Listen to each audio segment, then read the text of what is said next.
Are you interested in precision machinery and consider to build your own CNC router for woodworking or even for milling metal?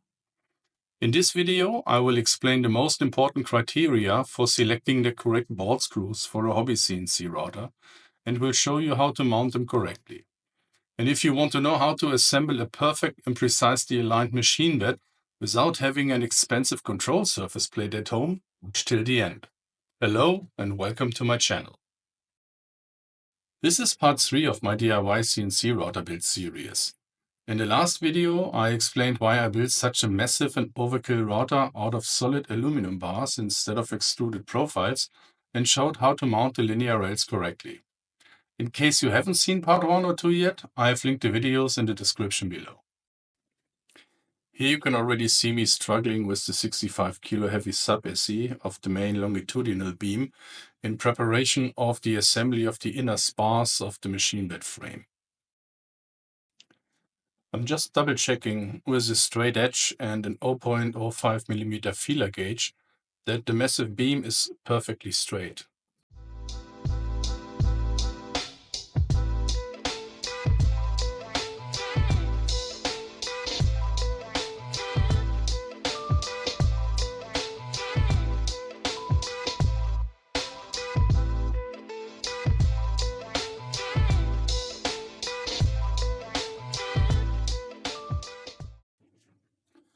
Then I lay out the crossbars. They have a precisely machined slot in the middle for a smaller longitudinal beam to intersect with. This way, everything is perfectly straight and perpendicular.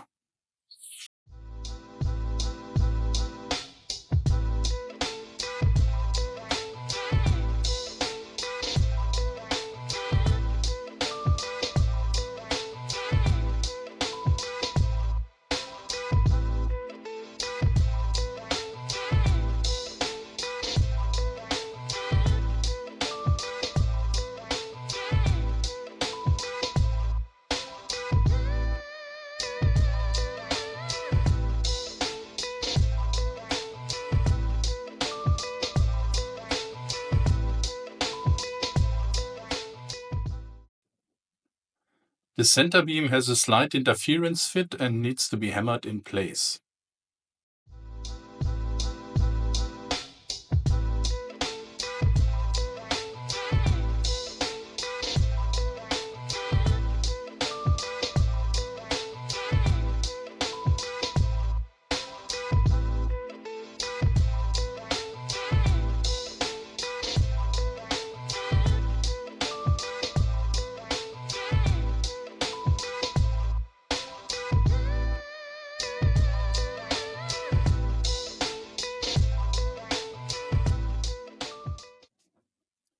After the bolts have been added, this center frame sub-Assy is placed on the previously checked outer beam, and I check again with the feeler gauge whether everything is perfectly aligned without any gaps.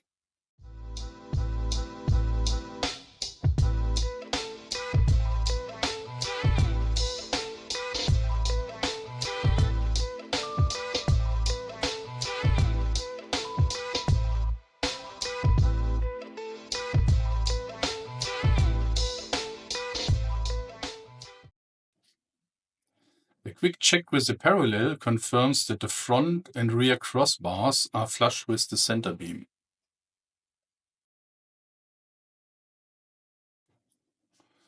Then I flip everything around so I can mount the bolt screws, and then I noticed a serious issue with my workbench.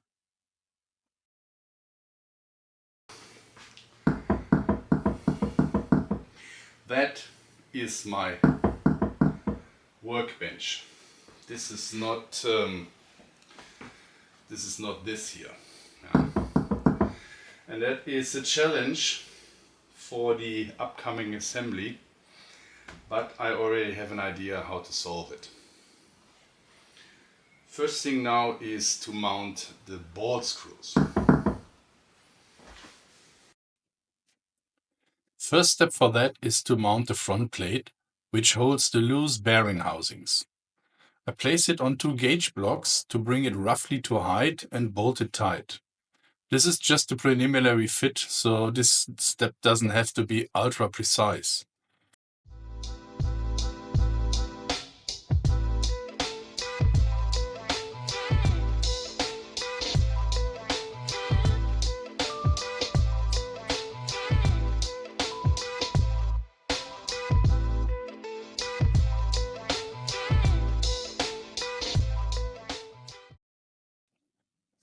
Once it's in place, the housings are screwed in. I use FF17 loose bearing housings at this end.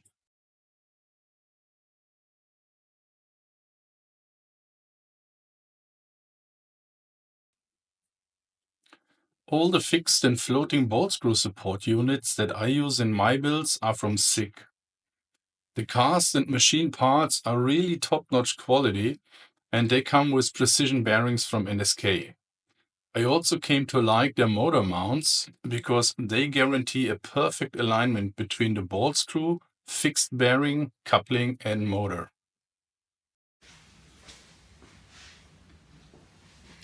So another benefit of these high-quality motor mounts is that they have machined surfaces on the sides, and the width over these machined surfaces is exactly 88.00 millimeters. And this is parallel to the circles. So this distance here is 90 millimeter, and this shoulder is perfectly parallel to the axis. So what I can do is to simply take two 1 millimeter gauge blocks,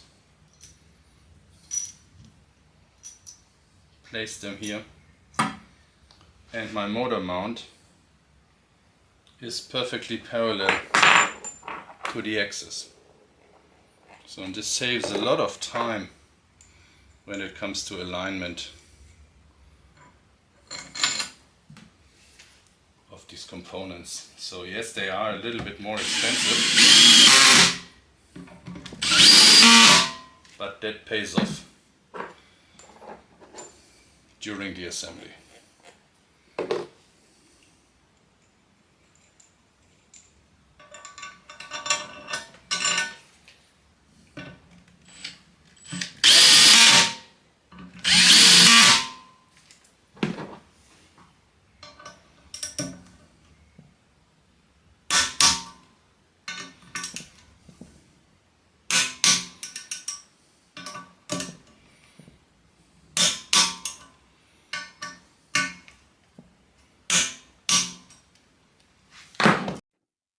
And with this, the support units are in place, and I can prepare the bolt screw with nut housing and fixed bearings.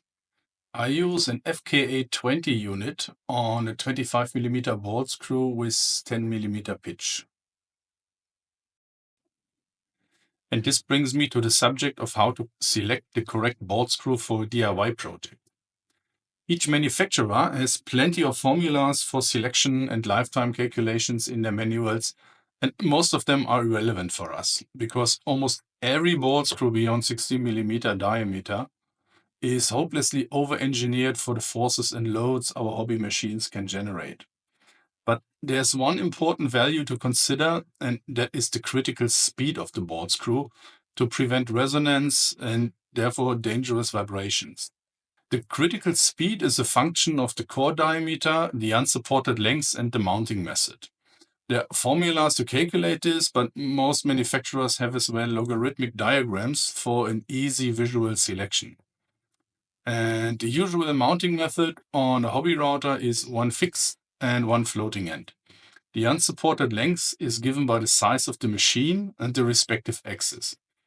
And with this, you can check the critical speed of the various bolt screw diameters in the diagram. On the other side, you have a desired maximum feed rate, and with this, you can decide which diameter and pitch bolt screw you need to have. For the pitch, there is another element to consider, and that is whether you use stepper motors or servos. The torque ratings of stepper motors are referring to their holding torque, means at 0 RPM. But that torque degrades with speed, and above 1500 RPM, most steppers are useless for CNC machines. So if you want to have higher rapids, you want to aim for at least 10 mm pitch. With servos, which have a constant torque, you can go with lower, more precise pitch values if the critical speed permits. So in my case, I wanted to have rapids of 15 meter per minute.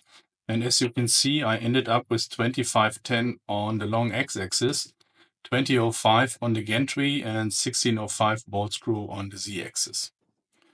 To attach the fixed bearing support unit on the bolt screw, I add 2 ground spacer rings for the seals to ride on, slide everything on the screw and fix it with the retainer nut.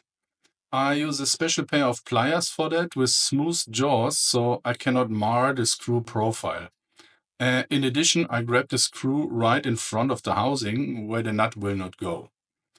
The retainer nut has 2 grub screws that push a copper insert onto the thread of the bolt screw in order to secure it in place. I add a tiny amount of Loctite to the grub screws so they are secured as well, but not glued tight in case I need to remove them one fine day. And finally, I attach one part of the coupling and bolt it tight. And the other part of the coupling goes directly onto the motor. For this, I set the correct distance with 2 gauge blocks and bolt it tight again. The coupling I use doesn't have a key, so I have to make sure that the slot of the coupling is on the opposite side of the key notch on the motor shaft. That is the recommended orientation in such a case.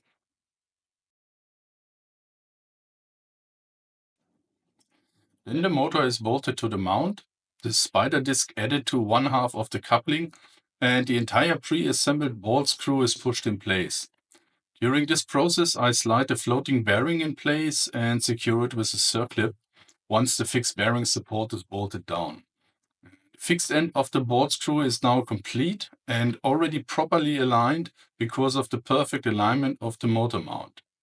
But the final alignment of the floating bearing will happen later once the nut housings are connected to the gantry.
Now the complete middle part of the machine bed is pre-assembled, And all what's left is to add the massive outer beams with the linear rails.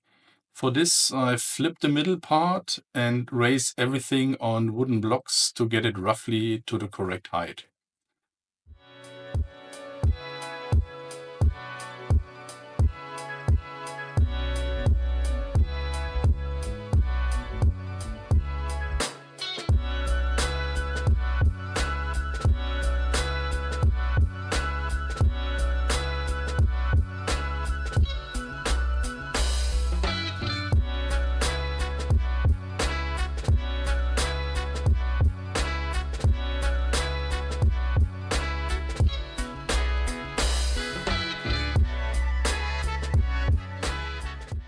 And then I add the leveling feet. In the massive outer beams is an M16 thread on the bottom and a large countersunk on the top.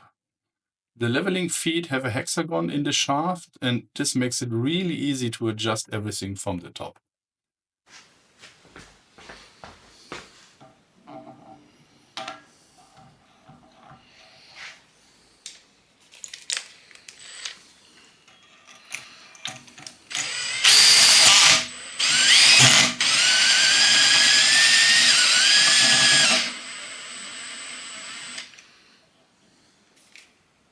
Once everything is correctly adjusted in its final location, the feet are secured with M16 nuts.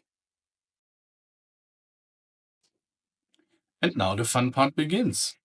Everything is brought roughly in the aligned position so that the long M8 fixation bolts can go in. The very heavy outer beams are only loosely attached to the inner frame, just so that they are flush and cannot rock on the swivel joint of the feet, but they can still slide up and down for later adjustment.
Once that is done, all the wooden supports are removed and the adjustment of the machine bed begins.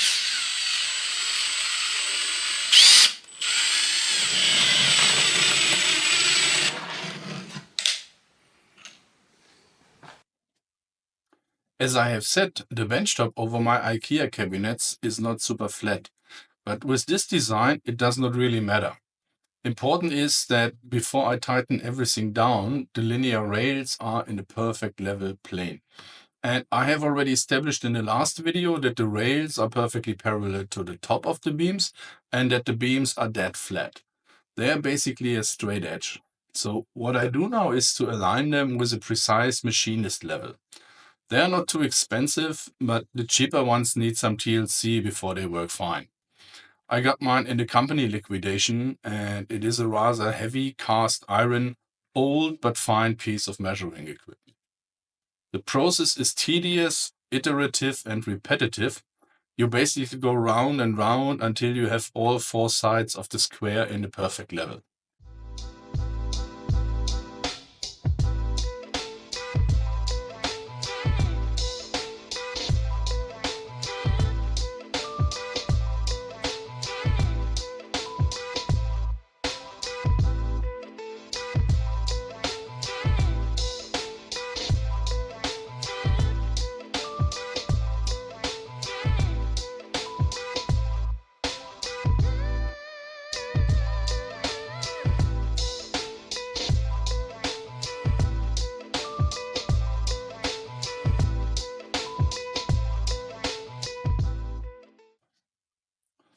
Once this is achieved, all I have to do is to raise the center beam to the same height and then to tighten everything down with the proper torque.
And finally, to complete the frame, I add machined 90-degree angle blocks to each side of the crossbar.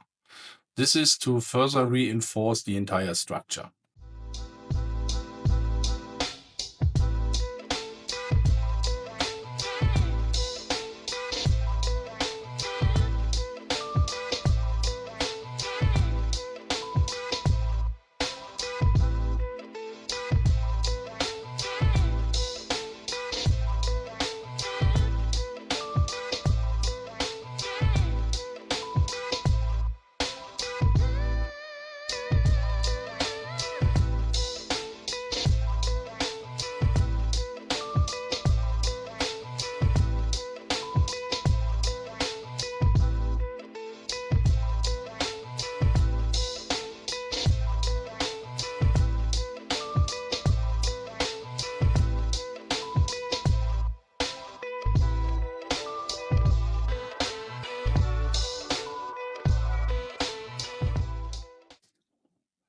I promised you in the first video some footage of me machining parts for this build on my other DIY router, and here are a few impressions of making the rear plate of the frame.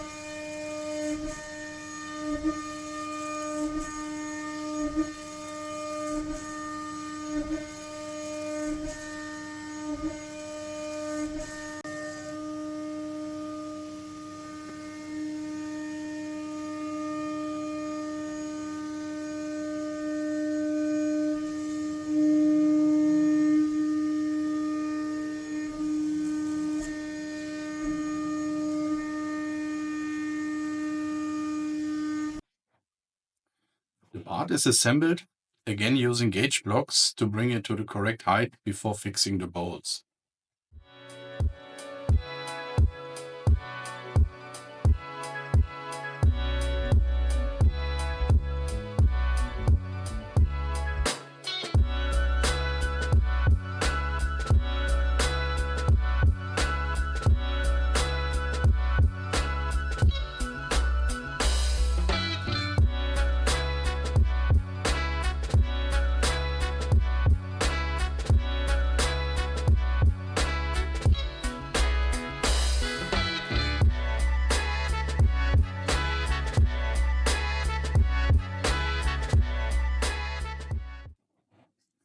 Finally, I added the brackets that hold the inductive limit switches, which are used for homing.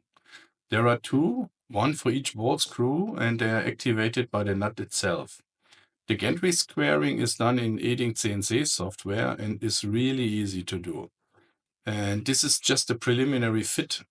Correct distance between the sensor and the nut will be set once the gantry is installed.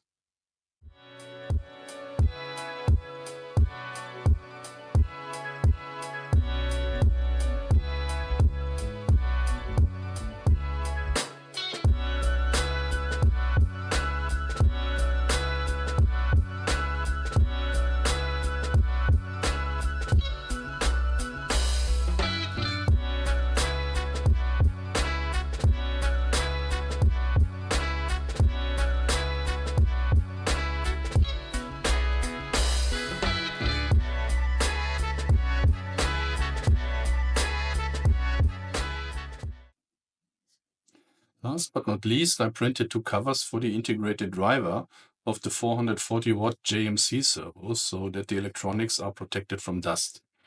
I glued in 4 M3 threaded inserts, added a cable gland, and the parts were good to go.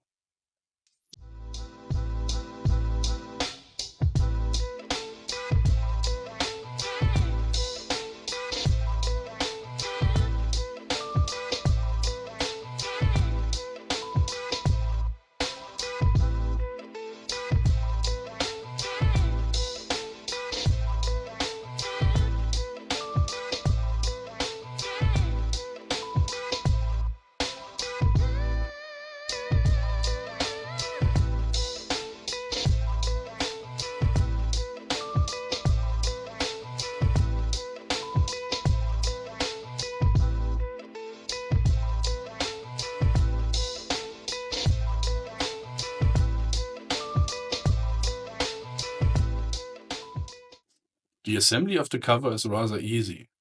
You remove the 2 rear bolts of the driver, snap the cover in place, and secure it again with the 2 bolts.